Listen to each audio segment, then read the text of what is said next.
body di bagian luarnya. Jadi kita belajar tentang momentum equation untuk daerah boundary layer yang berlaku pada external flow, gitu ya.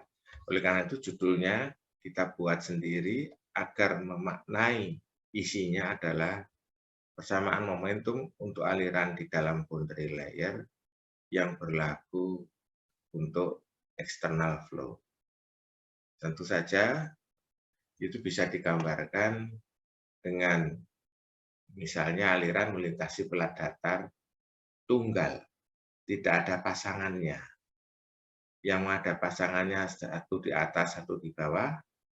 Untuk laminar flow sudah pernah kita bahas pada awal kuliah mekanika fluida 2 ini. Demikian juga untuk aliran melintasi surface lengkung, misalnya silinder ini, di mana kita akan membahas persamaan momentum di dalam boundary layer, nya itu secara eksternal.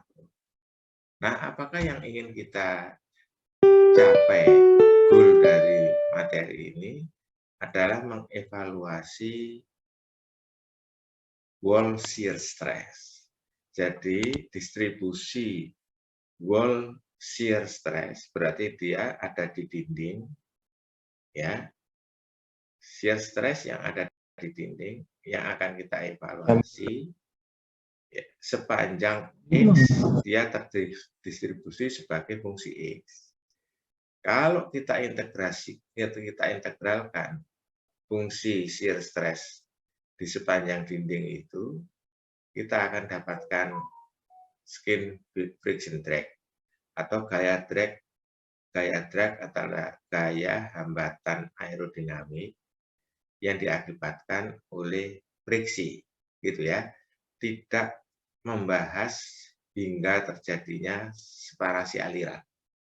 Ya, jadi pressure drag-nya tidak ada, yang dibahas hanya skin friction drag, gaya drag akibat friksi saja. Oke, siapa hingga di sini yang belum mengerti? Saya agak bicara pelan-pelan, ya. Tetapi saudara, saya mohon aktif untuk ikut berdiskusi, gitu ya. Tidak seperti yang terjadi pada kuliah minggu lalu. Saya tidak tahu apa yang saudara terjadi pada kelas ini. Minggu lalu seakan-akan tidak ada giroh atau semangat sama sekali untuk menuntut ilmu, gitu ya. Sudah sangat tidak ada keaktifan sama sekali. Seperti saya bicara sendiri. Baik. Jadi kita akan dapatkan evaluasi wall shear stress tau W sebagai fungsi dari X untuk menghitung skin friction drag yang terjadi pada benda yang secara eksternal dialiri. Oke, nah saya minggu lalu sudah membahas tentang displacement thickness yang tidak akan saya rinci, saya hanya akan review sebentar. Nah, ada dua macam kejadian aliran eksternal melintasi sebuah objek body. Yang pertama adalah bila pressure gradient searah alirannya diabaikan, artinya tidak terjadi. Itu terjadi di mana? Bila yang dialiri itu adalah sebuah flat plate, pelat datar, yang dialiri dengan streamline sejajar permukaan pelat datar tersebut.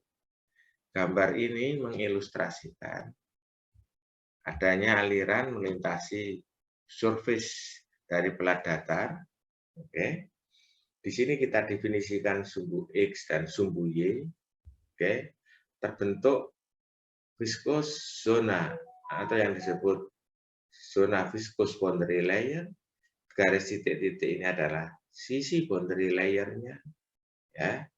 Garis titik-titik itu adalah sisi boundary layer-nya, sehingga perhatikan penjelasan selalu karena kita kuliah online, dengan melihat kursornya, karena ini menunjuk apa yang saya bicarakan.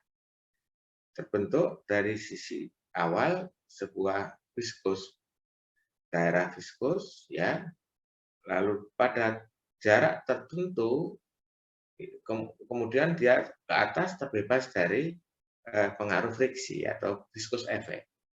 Jadi ini adalah sisi boundary layer yang membatasi antara daerah viskus dekat surface dan di luar surface, di luar boundary layer itu aliran adalah invisit atau outside boundary layer. Zona itu adalah invisit flow, yang ini adalah viscous flow. Nah, mengapa kasus seperti ini di mana aliran mengalir sejajar surface dan pelatnya datar itu dianggap tidak terjadi perubahan tekanan searah aliran? Kasus ini adalah kasus termudah dari external flow yang merupakan porsi bagian saudara di tahap bachelor untuk tahap S1, ya. Nah, saudara sekalian, siapa bisa menjelaskan? Kira-kira saya buka diskusinya. Ini adalah aliran melintasi pelat datar sejajar dengan surface pelat adalah alirannya dan pelatnya itu adalah datar. Searah aliran, bila sumbu posisi X-nya berubah, kasus ini tidak ada perubahan tekanan searah sumbu X, sehingga dP dx-nya 0 atau disebut P konstan along X, gitu ya. Nah, kasus ini adalah kasus yang akan menjadi bahasan utama dari kejadian external flow melintasi sebuah objek yang paling sederhana. Karena itu yang disarankan di silabus mata kuliah ini. Siapa bisa menjelaskan mengapa tekanan searah X tidak mengalami perubahan? Saya persilakan.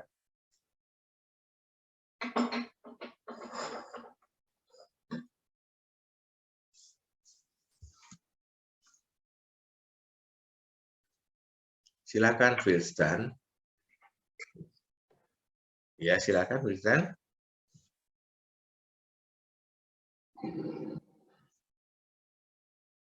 Oke. Bagus Wilstan. Wilstan, dibetulkan sedikit bahwa kamu kan pernah belajar streamline ya, dengan stream function ya. Oke. Dan kalian juga sudah pernah belajar tentang stream tube, yaitu spasi di antara streamline satu dengan streamline yang lain. Yang mana Pak? Ini, lihat kursor saya. Penampang ini adalah disebut space between two adjacent streamline, atau spasi di antara streamline-streamline yang berdekatan. Karena streamline itu merupakan garis yang disinggung vektor kecepatan, maka boleh dianggap stream tube ini adalah sebuah pembuluh aliran. Kalau pembuluh aliran itu berpenampang konstan searah X, berarti dia tidak mengalami perubahan kecepatan dalam arah X bukan akibat friksi ya, tetapi akibat continuity kecepatan rata-ratanya itu adalah konstan di antara stream tube ini. Itu yang dikatakan Wilstan, dia tidak terjadi penyempitan, konvergensi atau divergensi. Ya, penyempitan itu disebut konvergensi stream tube semacam ini. Ya, bedanya apa aliran di atas dengan di bawah? Yang di bawah mengalami perubahan penampang stream tube. Lihatlah kursor saya. Masuk dia dengan penampang luas, karena didesak oleh surface-nya yang menggembung, dia kemudian menyempit stream tube-nya. Stream tube yang menyempit ini disebut convergence stream tube. Ya.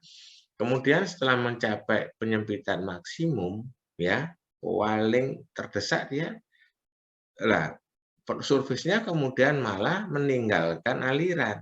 Tadi mendesak, kemudian ini meninggalkan aliran. Karena lengkungnya memang demikian. Nah, berarti dia akan mengalami divergensi stream tube. Stream tube yang membesar. Ini stream tube yang menyempit.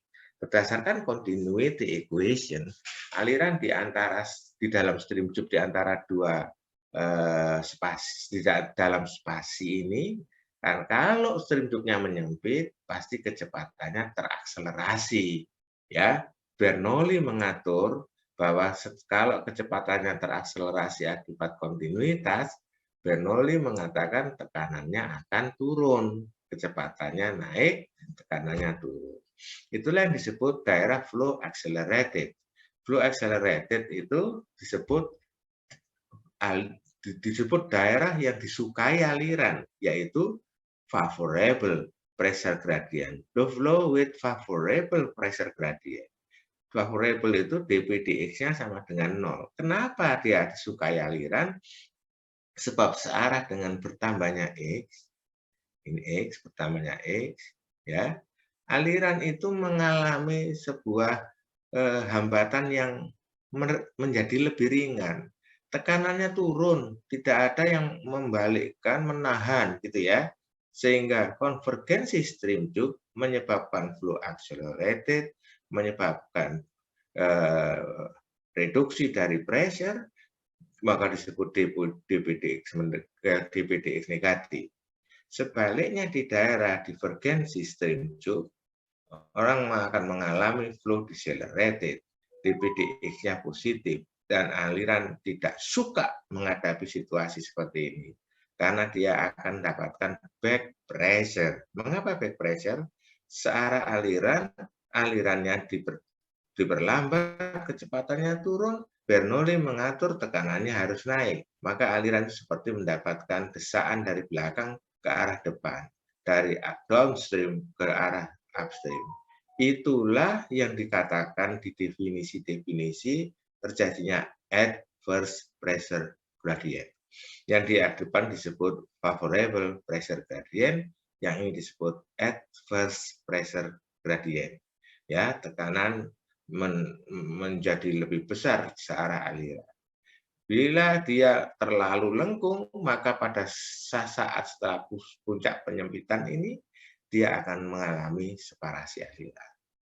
Nah, kejadian ini tidak merupakan target utama saudara di dalam menurunkan persamaan momen, dalam membahas persamaan momentumnya. Karena dia perlu iterasi software yang dengan program komputer dia harus diiterasi. Minum dulu. Oke, siapa di sini yang belum mengerti? Nah, nanti rumus umum yang diturunkan tidak kenal dua ini. Yang kenal adalah rumus umum yang ada dpdx-nya pokoknya.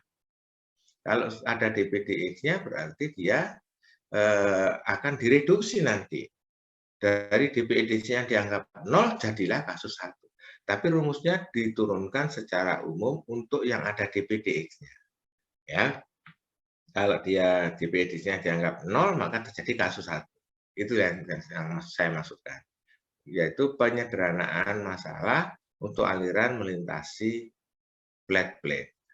Dan ditanyakan, sudah dapat 1, Wilsdan menjawabnya. Oke. Nah, saudara,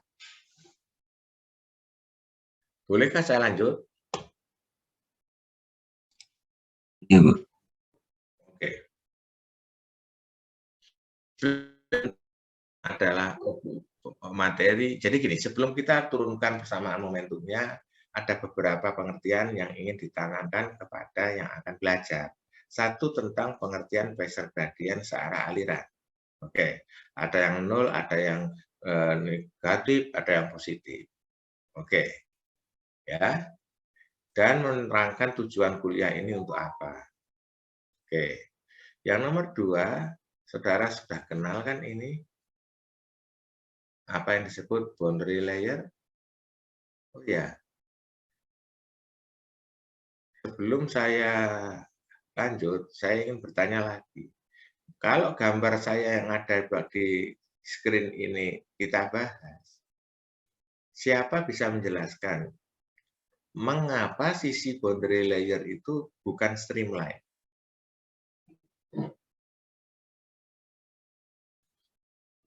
Gambar yang saya tunjuk dengan kursor ini harus diterangkan. Ya, Izin menjawab. siapa angkat tangan dulu? Dewa Agung. Silakan Dewa Agung.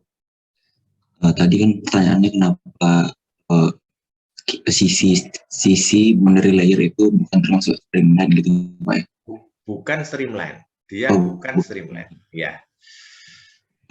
Kalau menurut saya dari penjelasan Bapak sebelumnya itu dari definisi streamline itu garis yang disinggung oleh vektor.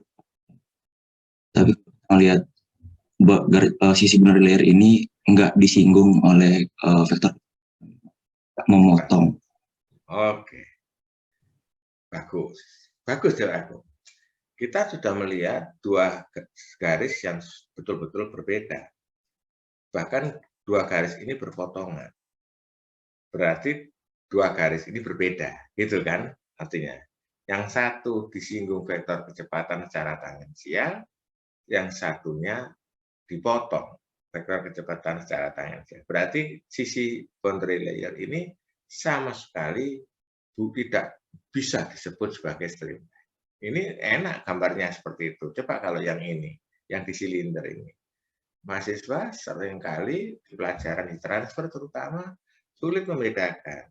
Kalau dibikin garis titik-titik biru ini, yang menunjukkan sebenarnya sisi boundary layer, ya. Kalau dengan flat plate jelas, kalau dengan ini biasanya anak-anak lalu bingung. Ini garis sisi boundary layer kah atau garis apa ya ini? Jangan-jangan streamline. Kenapa saya berkata seperti itu? Itu di ujian TA, di ujian proposal. Kalau yang perkara silinder-silinder itu ditanyai tentang apakah yang saudara gambar itu garis titik-titik ini, itu yang masih banyak yang menyebutnya dia itu streamline. Streamline-nya ya yang mengalami konvergensi dan divergensi stream tube ini. Ini adalah sisi boundary layer. Dan mereka pasti di sepanjang perjalanannya selalu berpotongan. Jadi ini bukan streamline. Itu penting lebih dulu. Nah, yang akan saya terangkan berikutnya adalah tentang ukuran dari defisit massa alir. Oke. Mengapa disebut divisi massa alir? Oh, enggak ada masanya gini. Seumpama lebar platnya itu adalah ke arah sana adalah B. Ya, bukan B ini. Kalau dilihat dari atas, plat datar ini ada lebarnya ke arah bidang gambar itu, menembus bidang gambar, B. Nah, ini kan hanya gambar kecepatan kan, vektor kecepatan, permukaan, sumbu X, sumbu Y, ya. Ada U besar itu adalah vektor kecepatan di luar boundary layer, yaitu yang tidak terpengaruh friksi adalah U besar, U kecil adalah inside boundary layer velocity, ya, yang terpengaruh friksi. Delta adalah boundary layer thickness, ya. Dan garis titik-titik di ujung panah ini yang vertikal dari atas ke bawah membatasi apa yang disebut saya arsir sebagai defisit area, ya. Ini adalah membedakan antara kalau dia invisit dia akan lurus uniform, kalau dia viskus akan perlahan-lahan mengecil menuju dinding sampai akhirnya dia berada pada no slip condition, kecepatannya sama dengan 0 di permukaan pelat. Oke. Nah, kita akan belajar tentang apa yang disebut ukuran dari defisit massa alir. Jarak ketebalan hipotetis yang merupakan ukuran defisit massa alir pada boundary layer. Mengapa disebut defisit massa alir? Mana yang massa alirnya dan mengapa dia berkurang gitu. Siapa yang menjelaskan?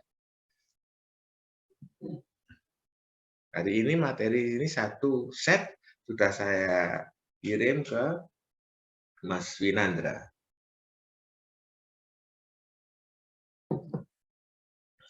Silakan, siapa mau nyoba? ketebalan boundary layer ya. Sambil saudara belajar bagaimana menggambarnya ya. Ini garis titik-titik menunjukkan daerah boundary layer itu berkembang searah X. Oke. Dan untuk external flow, tidak pernah external flow itu mengalami fully developed. Kenapa? Sebab boundary layer-nya berkembang tunggal, tidak ada pasangannya. Bagaimana dia bisa bertemu? Dia tidak punya surface satunya lagi. Gitu kan? Jadi dia tidak mengalami fully developed flow. Oke. Ayo coba saudara bicara. Ada Sofia yang tampak di layar di tulisan saya ini, ada Bilsan, Dewa Agung, ada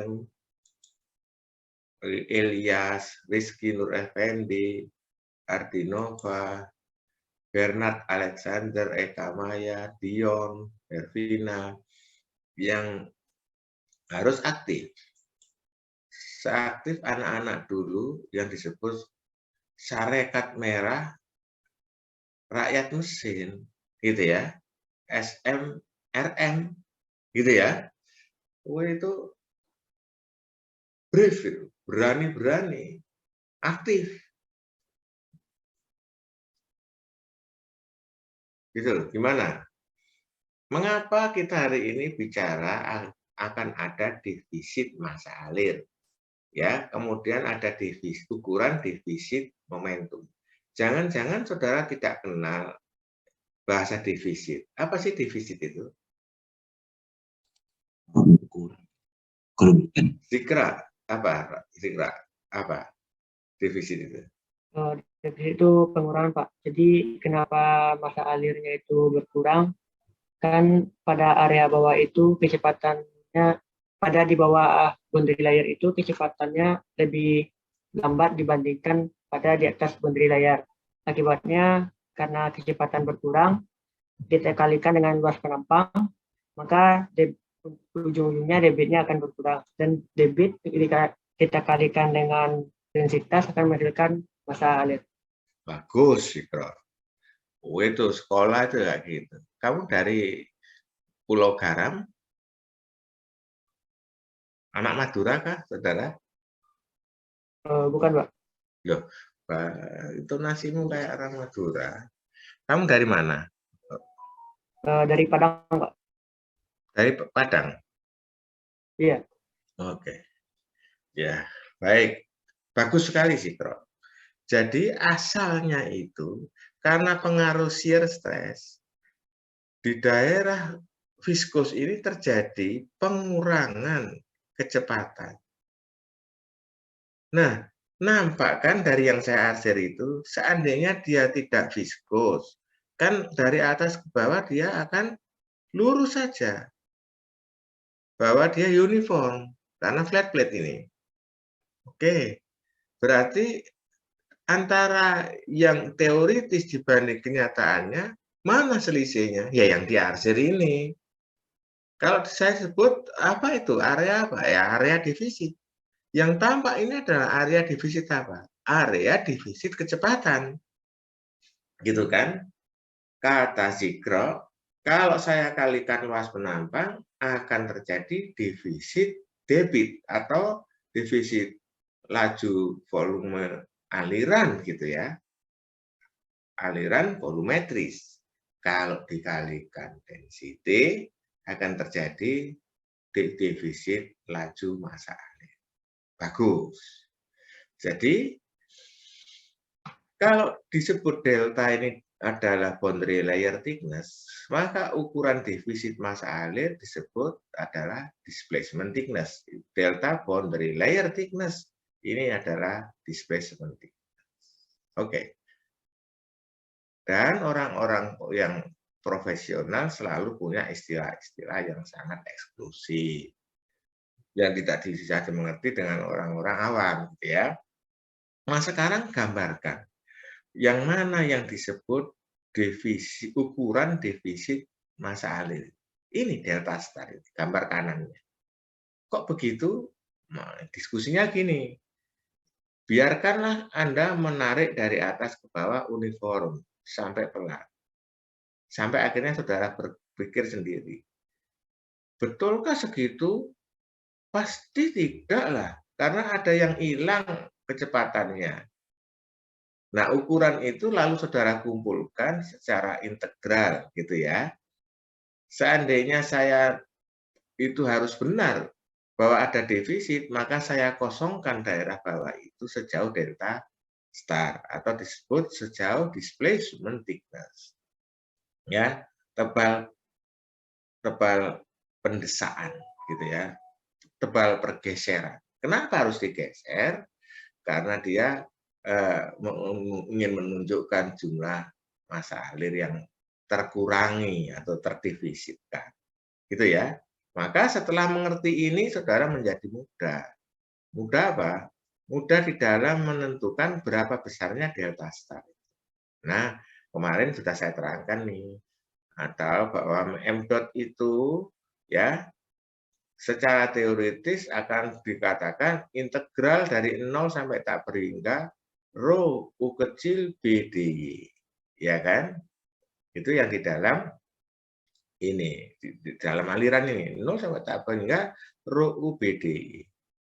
U itu adalah sembarang kecepatan yang nanti terbagi dua antara U besar dan U kecil. Ya, contohnya dari 0 sampai delta berlaku U kecil. Dari delta sampai tak berhingga berlaku U besar. Maka ditulis ini cara. Loh, berarti dia itu sama dengan ini dong. Kalau saya hipotesakan, M yang digambar B itu apa? Rho U besar BDY. Tapi jangan dari 0. Tapi harus dari delta star sampai tak berhingga. Nah, ini adalah padahal yang M di A itu sama dengan M di B. Gambar A, gambar B. Lalu disamakan ya. Lalu incompressible flow, tidak terjadi perubahan density, density-nya dicoret ya. Lalu dikumpulkan ya, yang U besar sendiri, U kecil sendiri. Inilah ya. Nah ya.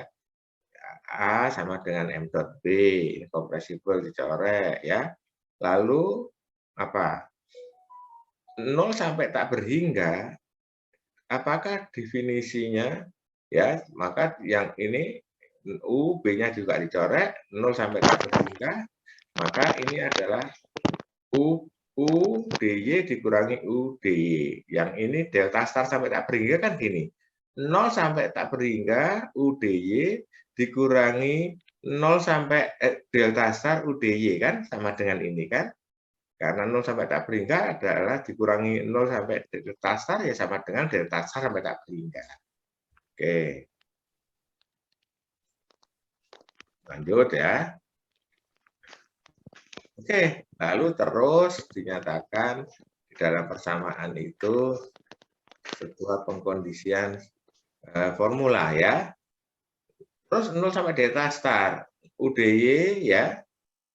Itu yang akan kita hitung kan ini ya. Berapa ukuran 0 sampai delta star integral UDY. Itu yang akan kita hitung kan delta starnya sama dengan 0 sampai tak berhingga U besar dikurangi U kecil D. Tolong dimatikan. Halo. Dimatikan soundmu. Oke, delta star adalah 0 sampai tak berhingga 1 dikurangi U per U besar DY. Gitu kan? Ini U-nya dibagi sebagai pembagi. Nah, delta star akan menjadi ini. Ya, coba seandainya kita berhenti di delta star sama dengan 0 sampai tak berhingga 1 dikurangi U kecil dibagi U besar DY. Oke. Saudara bisa menyelesaikannya? Saya ulangi ya. Ada delta star rumus di kursor saya ini delta star sama dengan 0 sampai tak berhingga 1 dikurangi U per U DY. U per U fungsinya terhadap Y diketahui katakan. Bisa saudara hitung ini? Tentu kita akan sulitan. Kenapa ya? Apa yang dimasalahkan? Batas integral kok sampai tak berhingga. Nggak masuk akal ini. Nah, gitu kan? Nah, kita kemudian menginterpretasikannya sedemikian. Ya. 0 sampai tak berhingga itu boleh dinyatakan seperti apa? 0 sampai delta ya. 0 sampai delta, ditambah delta sampai tak berhingga. Ini bukan min, ini plus ini maksudnya. 0 sampai delta, ya, dikurangi delta sampai, kok dikurangi 0 sampai delta ditambah delta sampai tak berhingga. Nah, mari kita interpretasikan. Bagaimana fungsi U per U dari batas delta sampai tak berhingga? Oke. Bagaimana? U dan U ini dari delta sampai tak berhingga sama dengan berapa bilangannya? U kecil dibagi U besar dari batas delta sampai tak berhingga. Berapa harganya? 1. 1. Siapa yang jawab ini? Zikro. Halo? Sikro. Anda Sikro. 1. Sehingga dia akan sama dengan 0. Maka ini tidak berguna suku kedua ini, yang jadi adalah delta star adalah 0 sampai delta 1 kurangi U per U kali DY. Nah, saudara, bagaimana mengimplementasikan ini nanti ada di contoh soal. Tapi saya ingin menunjukkan supaya saudara hari ini juga bisa tahu.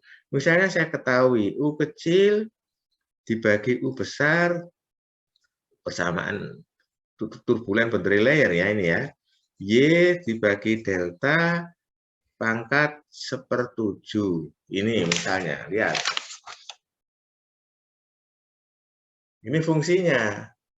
Berarti berapa delta star, gitu kan? Delta star akan sama dengan integral. Ya. Delta 0 I per delta, gitu ya. 1 dikurangi U per U pangkat DY.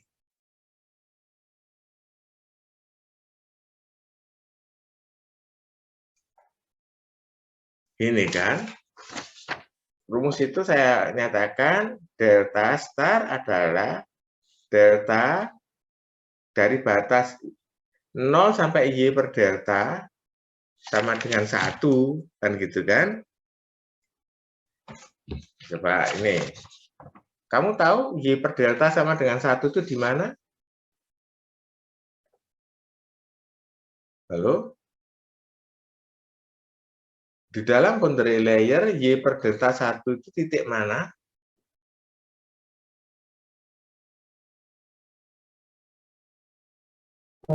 Apa di pas boundary layer-nya, Pak? Bagus, Citra. Bagus. Tepat di sisi boundary layer-nya. Ya.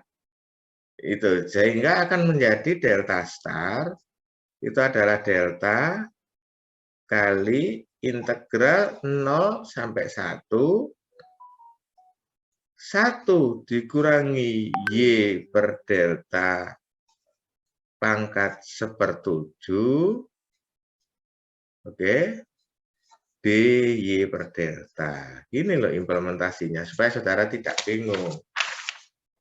Nah, ini kan. Nanti saya foto, saya kasihkan si Winandra. Contoh menghitung boundary layer. Displacement thickness. Masukkan U per delta tadi fungsinya kan ini, fungsi matematik. Dimasukkan, kayak per delta pangkat 1/7. Oke. Nah, satuannya apa ya? Delta star itu. Ukuran defisit massa alir, tapi dalam satuan apa? Kalau lihat integral ini.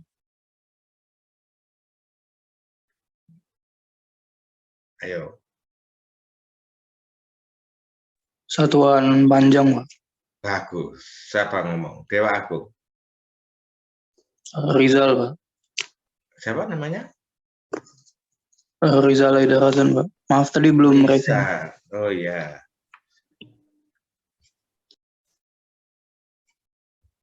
Satuan panjang. Bagus. Meter, mili, senti. Boleh saya tahu, saudara bisa membayangkan nggak, kalau ada mobilmu terbentuk boundary layer, kira-kira tebalnya sebesar berapa ya? Supaya saudara bisa punya gambaran. Kan saya orang praktisi yang sudah tahu, gitu ya. Berapa kira-kira? Di kap mobilmu depan itu, tutup mesin itu. Berapa kira-kira tebal boundary layer?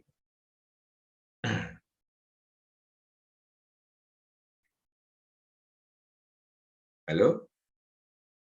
Tidak tahu atau ngawur gitu loh ya. SMRM itu dulu ada sifat kayak boneknya yang saya suka. Bukan sifat-sifat anak mami yang kayak saya lihat anak mesin makin lama itu ya. Penakut, ragu-ragu, ya, disiplin juga tidak, ya, antisipatif saya juga tidak, gitu. Ayo, apa? Berapa kira-kira Dewa Agung? Berapa kira-kira? Mungkin seukuran rangka mobil, kurang tahu juga sih. Kenapa, nak? Berapa? Seukuran rangka mobil, mengikuti Tidak. rangka mobil. Boundary layer thickness itu, nak. Boundary layer thickness delta itu berapa yang tumbuh di kap? Kayak gambar tadi itu loh. Misalnya surface-nya itu kap mobilmu gitu ya. Ini loh. Berapa delta ini? Ini misalnya.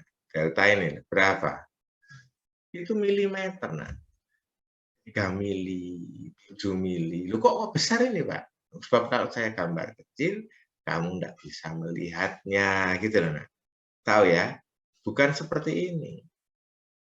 Apalagi di sayap pesawat terbang. Dia lebih tipis lagi. Nah, sekarang saudara sudah tahu kan, implementasinya tinggal mengintegralkan ini.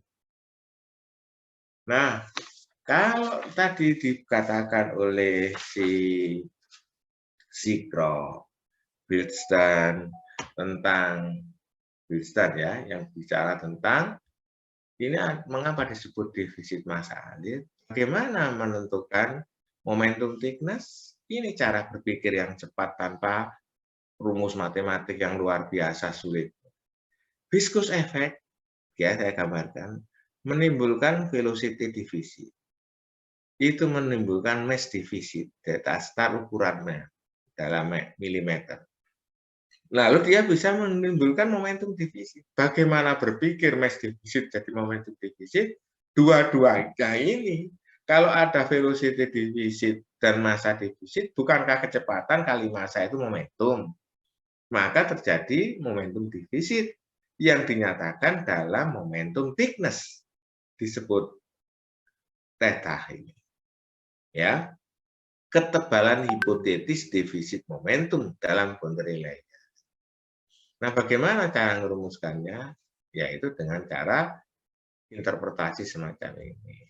Ini ada velocity deficit, lalu ada mass flow deficit. Ini mass flow deficit dinyatakan displacement thickness. Saya tinggal mengalihkan kecepatannya aja, sudah beres. Kenapa repot-repot ya? Theta adalah sama dengan ukuran displacement thickness, massa alir defisit dikalikan ini. Sehingga tadi kalau kita dapatkan rumusnya ini tinggal masukkan saja ya.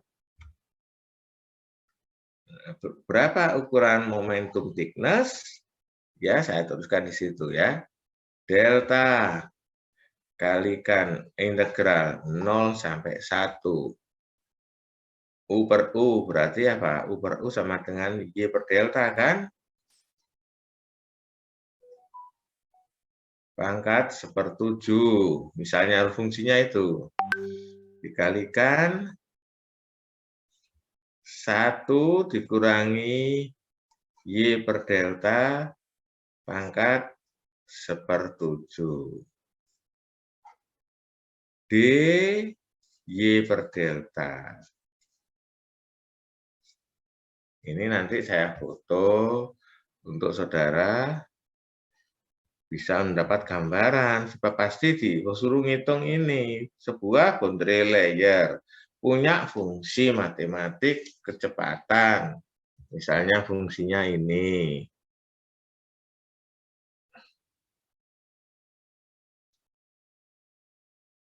Gitu ya. Hitunglah displacement thickness. Hitunglah momentum thickness. Ini kan